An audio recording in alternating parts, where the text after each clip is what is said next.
షేక్ అన్వర్ గారి millionaires wealth creation workshop November 20న నిర్వహిస్తున్న ప్రోగ్రాంలో జాయిన్ అవ్వాలనుకుంటే వెంటనే సంప్రదించండి. నమస్తే. ఇటీవల కాలంలో తెలంగాణ రాష్ట్ర ప్రభుత్వం ప్రభుత్వ భూముల క్రమబద్ధీకరణ కార్యక్రమాన్ని మళ్ళీ మొదలుపెట్టింది. ఇళ్ల స్థలాలు ఎవరైతే ప్రభుత్వ భూములను కానీ సీలింగ్ మిగులు భూములను కానీ ఆక్రమించుకొని నిర్మాణాలు చేపట్టారో వాటిని క్రమబద్ధీకరణ చేయటం కోసం మరొక అవకాశం. మీకు గుర్తుండే ఉంటుంది, ఇంతకు మునిపే తెలంగాణ రాష్ట్రం ఏర్పడిన కొత్తలో 2014 డిసెంబర్లోనే 2 జీవోలని ప్రభుత్వం జారీ చేసింది. జీవో 58, జీవో 59, 58, 59 2 జీవోలు వచ్చాయి. ఈ 2 జీవోల ప్రకారము ఇల్లు నిర్మాణం చేసుకున్న వాళ్ళు కానీ ఇతరత్ర అవసరాల కోసం నిర్మాణాలు చేపట్టి ప్రభుత్వ స్థలంలో కనుక ఉంటే వారి క్రమబద్ధీకరణ చేయటం కోసం అప్పుడు జీవో జారీ చేశారు. 1,00,000 వరకు దరఖాస్తుల క్రమబద్ధీకరణ జరిగింది. అయినా కానీ ఇప్పటికి కూడా చాలామంది ఇల్లు నిర్మాణం చేసుకొని ఉన్నారు. అది ప్రభుత్వ స్థలమై ఉంది కాబట్టి కాగితాలు ఏమీ లేవు. చాలా ఇబ్బందులు, చాలా చిక్కులు వస్తున్నాయి. కాబట్టి వీళ్ళందరికీ మరొక అవకాశం ఇవ్వాలనే ఉద్దేశం. ఎందుకంటే ఈ దేశంలో ప్రతి పౌరుడికి ప్రాథమిక హక్కుల్లో భాగంగా రైట్ టు షెల్టర్, నివాస స్థలము, ఒక ఇల్లు ఉండటం అనేది ప్రాథమిక హక్కు. ఆ ప్రాథమిక హక్కులను నెరవేర్చాల్సిన బాధ్యత ప్రభుత్వాల మీద ఉంటుంది. కూడు, గుడ్డ, నీడ, ఈ 3 అవసరాలు ఏవైతే ఉన్నాయో అవి కనీస అవసరాలు మనుషులకి. సొంత భూమిని కట్టుకున్న వాళ్ళు కొంతమంది సొంత భూమి లేక ప్రభుత్వ మిగులు భూములలోనో గవర్నమెంట్ భూములలోనో ఇంకేదో ఇతరులకు చెందిన భూములలో కనుక నివాసాలు ఏర్పాటు చేసుకుంటే వాటిని క్రమబద్ధీకరణ చేయడం కోసం చాలా ప్రయత్నాలు జరిగినాయి 60-70 ఏళ్ళుగా. ప్రైవేట్ భూమి కావచ్చు, అటవీ భూమి కావచ్చు, సీలింగ్ భూములు కావచ్చు, భూదాన భూములు కావచ్చు, ఇట్లా రకరకాల భూములలో ఎవరైతే పేదలు ఇతర వర్గాల వాళ్ళు నివాస స్థలాలు ఏర్పాటు చేసుకున్నారో క్రమబద్ధీకరణ కోసం ప్రయత్నాలు అయితే జరిగాయి. రెండవది, ఇలా క్రమబద్ధీకరణ చేయకపోతే ఏమవుతుంది అంటే సివిల్ ఎమ్యూనిటీస్ అంటాం. అంటే మంచినీళ్ళు కానీ, త్రాగునీళ్ళు కానీ, డ్రైనేజ్ కానీ, ఎలక్ట్రిసిటీ కానీ ఇతరత్ర పౌర సౌకర్యాలు కల్పించాలంటే ఇబ్బంది అవుతుంది. అలాంటి పౌర సౌకర్యాలు ప్రజలకు వెళ్ళాలన్నా ప్రభుత్వం ఏదైతే ప్రాథమిక హక్కులు కాపాడాలో అందులో భాగంగానైనా సరే నివాస స్థలం ఇవ్వాల్సిన బాధ్యత ప్రభుత్వంలో ఉంది కాబట్టి అందులో భాగంగానైనా. ఇక మరొక అంశం, మరొక కోణంలో కనుక ఈ భూముల క్రమబద్ధీకరణ చూసినట్లయితే భారతదేశంలో పేదవాళ్ళ అన్న వాళ్ళ దగ్గర కూడా ఎంతో కొంత ఆస్తి ఉంది. కానీ వాటికి కాగితాలు లేకపోవటం వల్ల అవి నిరర్ధక ఆస్తులుగా అయిపోయాయి. ఒక గుంట భూమో, సెంటు భూమినో, ఒక 1/4 ఎకరమో 1/2 ఎకరమో వ్యవసాయ భూమినో ఎంతో కొంత భూమి ఉన్న వాళ్ళే ఎక్కువ శాతం. సెంటు భూమి, ఇలా గుంట భూమి కూడా లేని కుటుంబాలు తక్కువ ఉంటాయి. కానీ ఈ భూమి ఉన్న వాళ్ళకు కూడా పత్రాలు లేవు కాబట్టి అది పనికి రాకుండా పోతుంది. బ్యాంకులో పోయి కుదరబెట్టుకుందామంటే డబ్బులు రావు. అక్కడ ఏమైనా డెవలప్మెంట్ చేసుకుందామంటే సాధ్యం కాదు. బిల్డింగ్ కట్టుకుందామంటే ఒక బిల్డింగ్ పర్మిషన్ రాదు.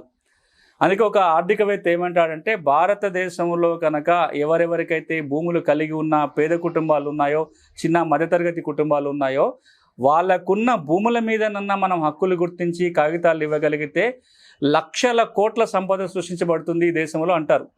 దురదృష్టం ఏంటంటే ఆ కాగితాలు లేవు. ఇప్పుడు ఈ అన్ని కోణాల్లో ఆలోచించి చూసినా సరే భూముల క్రమబద్ధీకరణ చేయాలనే ఆలోచనతోటి ఈ 58, 59 జీవో జారీ చేశారు.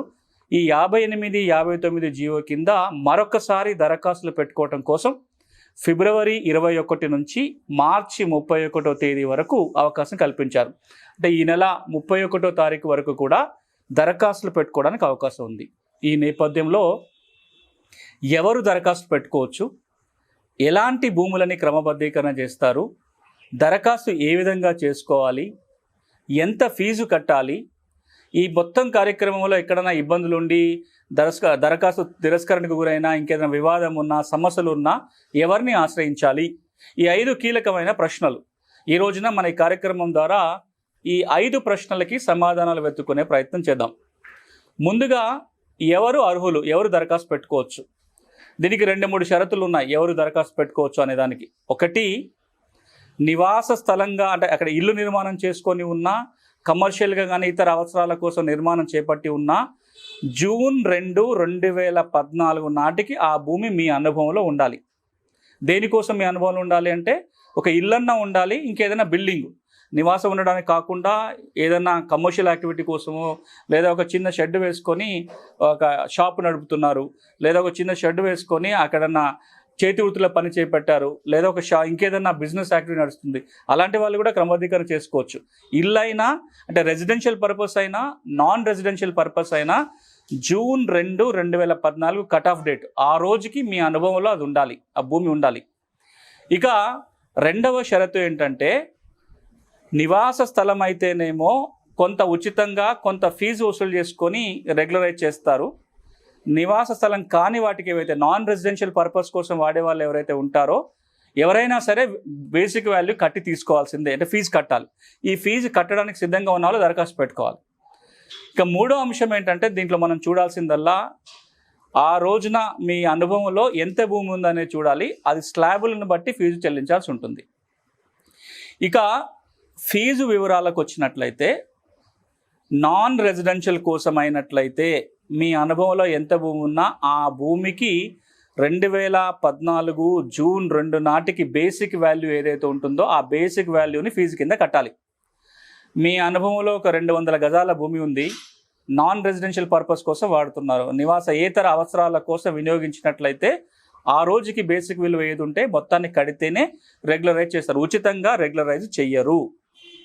ఇక రెసిడెన్షియల్ విషయానికి వచ్చినట్లయితే నివాస గృహాలు కనుక ఉన్నట్లయితే 125 గజాల వరకు ఉచితంగానే క్రమబద్ధీకరణ చేస్తారు. ఎవరికి?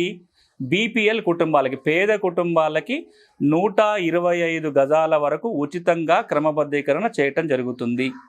మరి పేదలు ఎవరు అంటే పట్టణాలలో అయితే 2 లక్షల రూపాయల కంటే సంవత్సర ఆదాయం కలిగి ఉన్న వాళ్ళు, పల్లెల్లో అయితే 1,50,000 కంటే సంవత్సర ఆదాయం తక్కువ కలిగి ఉన్న వాళ్ళని పేదలు అంటారు, పేద కుటుంబాలు అంటారు. అలాంటి వారి అనుభవంలో 125 గజాలు అంతకంటే లోపు గనక ఇంటి స్థలం ఉండి ఆ స్థలంలో గనక ఇల్లు కట్టుకొని ఉన్నట్లయితే వారికి ఉచితంగా క్రమబద్ధీకరణ చేయటం జరుగుతుంది. ఇది మొదటిది. ఇక 125 గజాల కనుక మించి ఉంటే పేదల విషయానికి వచ్చినట్లయితే 126 గజాల నుంచి 150 గజాల వరకు అయితే కనుక పేద కుటుంబాలకి నోటిఫైడ్ స్లమ్లో అయితే బేసిక్ విలువలో 10% కట్టాలి, నాన్ నోటిఫైడ్ స్లమ్లో అయితే 25% ఫీజుగా చెల్లించాల్సి ఉంటుంది. ఇక చాలామందికి అనుమానం వస్తుంది, ఒక పేద కుటుంబం అయి ఉండి నోటిఫైడ్ స్లమ్లో ఉండి 130 గజాలు వారి అనుభవంలో ఉంటే దేని మీద 10% కట్టాలి? మొత్తం 130 గజాల మీద 10% బేసిక్ వాల్యూని ఫీజుగా కట్టాలా, లేదా 125కి మించి 5 గజాలే ఉంది కాబట్టి ఈ 5 గజాల మీద 10% ఫీజు కడితే సరిపోతుందా? మనం కనుక జీవోని జాగ్రత్తగా గమనించి చూస్తే ఈ జీవోలో ఏం చెప్తున్నారంటే 125 గజాల వరకు ఉచితం, దానికి డబ్బులు చెల్లించాల్సిన పని లేదు. 126 నుంచి 150 మధ్యలో ఎక్స్ట్రా ఎంతైతే ఉందో దాని మీదనే మనం ఫీజు కట్టాల్సి ఉంటుంది. ఆ ఫీజు కూడా మొత్తం కాదు, అప్పటి బేసిక్ విలువ 2014 నాటి బేసిక్ విలువలో 10% నోటిఫైడ్ స్లమ్లో, 25% నాన్ నోటిఫైడ్ స్లమ్లో కనుక కడితే సరిపోతుంది. ఇక అంతకంటే మించి ఉన్నట్లయితే పేద కుటుంబాలు కాని వాళ్ళకి వివరాలు వేరుగా ఉన్నాయి. పేద కుటుంబం కనుక కాకపోతే అప్పుడు ఫీజు ఏంటంటే 250 గజాల వరకేమో 25% బేసిక్ విలువలో, 250 గజాల నుంచి 500 గజాల వరకు 50%, 500 నుంచి 1000 వరకు అయితే 75%, 1000 గజాలు కనుక మించితే 100% బేసిక్ విలువని ఫీజు కింద చెల్లించాల్సి ఉంటుంది. ఈ డబ్బులు కట్టాలి. ఎలాంటి భూమి అంటే కేవలం అది ప్రభుత్వ భూమి అన్న అయి ఉండాలి, 2 సీలింగ్ మిగులు భూమి అన్న అయి ఉండాలి, అందులో కూడా అసైన్మెంట్ చేయదగ్గ భూమి అయి ఉండాలి. అన్ని రకాల ప్రభుత్వ భూములని అసైన్ చేయడానికి వీలు కాదు. చెరువులు, కుంటలు, శీకం భూములు అంటాం, ఇవన్నీ కూడా అసైన్మెంట్ చేయకూడని భూములు. అలాంటి భూములో ఇల్లు కట్టుకొని ఉంటే వాటికి పట్టాలు ఇవ్వరు. ఏవైతే అసైన్ చేయగలిగే భూములు ఉంటాయో వాటికి మాత్రమే పట్టాలు వస్తాయి. మరి ఎలాంటి పట్టాలు ఇస్తారు? పేదవాళ్ళకి డబ్బులు చెల్లిస్తే 2 ఒకే రకమైన పట్టాలు ఉంటాయా? ఉండవు. పేదవాళ్ళకి ఇచ్చే పట్టాలని అసైన్మెంట్ పట్టాలు అంటారు. డబ్బులు చెల్లించి ఏదైతే పట్టాలు వస్తాయో బేసిక్ విలువ కట్టడము, మొత్తం విలువను కట్టితే కనుక కన్వేయన్స్ డీడ్ ఇవ్వటం జరుగుతుంది. 2 వేరు.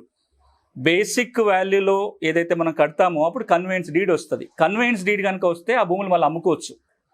అసైన్మెంట్ పట్టాలు వచ్చిన వాళ్ళు ఎవరైతే ఉంటారో, భూమి లేని పేదవాళ్ళకి, పేద కుటుంబాలకి ఏదైతే రెగ్యులర్ జరుగుతుందో వారు ఆ భూమిని తరతరాలుగా వారసత్వంగా అనుభవించాల్సిందే కానీ అన్యాక్రాంతం చేయటానికి వీలు లేదు.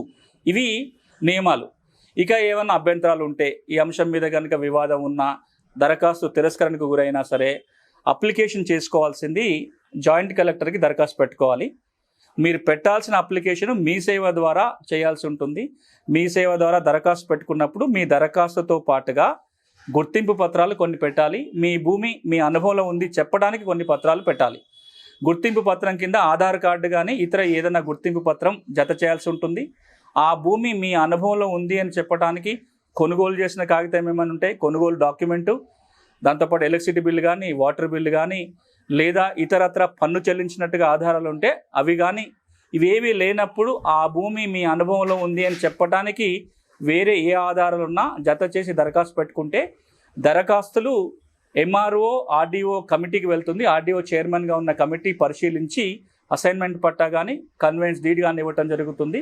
అభ్యంతరాలు ఉన్నట్లయితే జాయింట్ కలెక్టర్కి దరఖాస్తు చేసుకోవచ్చు. ఇది ఇటీవల తెలంగాణ రాష్ట్ర ప్రభుత్వం ప్రభుత్వ భూముల క్రమబద్ధీకరణ కోసం తీసుకొచ్చిన జీవో. దరఖాస్తు పెట్టుకోవాల్సిన చివరి తేదీ ఈ నెల 31వ తారీఖు.